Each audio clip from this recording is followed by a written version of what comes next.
તો યાદ રાખજો, મનુષ્ય તન પ્રાપ્ત થયા પછી માનવતા જાળવી હોય તો સત્સંગ અતિ આવશ્યક છે. એક સંતે અદ્ભુત વાત લખી છે, જિંદગીના પાસા બે, એક માનવતા ને બીજી દાનવતા. મનાય જાય વચન કોઈ સંત તણું બાપ, મનાય જાય વચન કોઈ સંત તણું તો થઈ જવાશે માનવી, બાકી તો ઠેર ઠેર ફરે છે દાનવી, ઠેર ઠેર ફરે છે દાનવી. દાનવ જેવાનો જગતમાં તૂટો નથી બાપ, પણ સાચા માનવ બનવું કઠણ છે. સત્સંગના જોગથી, સજ્જનોના જોગથી, સત્પુરુષના જોગથી, સત્શાસ્ત્રના જોગથી ભક્તો સાચા માનવ બનાશે.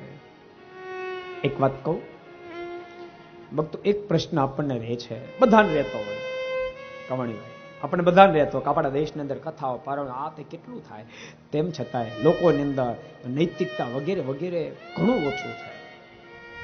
ચોક્કસ, પણ એક વાત કહું તો એ થાય છે ને એટલે એટલું ટેક્યું છે, થાય છે એટલે એટલું ટેક્યું છે. આ જો બંધ થાય ને તો ઠામકું હાથમાં જાય, ઠામકું હાથમાં જાય. ભક્તો મને આનંદ થાય છે. એમાં સ્વામિનારાયણ સંપ્રદાય ભક્તો અમુક વસ્તુ જે આપીએ છે.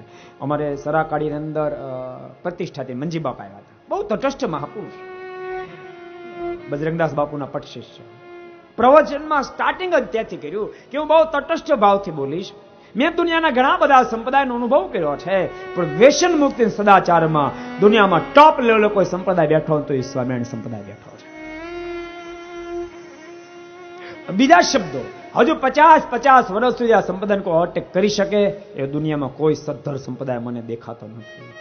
અને ભક્તો સાચું કહું, આમાં આંગળી ઊંચી કરાવો ને તો આમાંથી પણ 80% સમુદાય એવો બેઠો છે, 80% કે આની અંદર એક પણ વ્યસન, એક પણ કુટેવ ન હોય. ને તો ભક્તો તમે વિચારો, 18 વર્ષથી 80 વર્ષ સુધીનો સમુદાયમાં 2% સમુદાય નથી બચવા પામ્યો.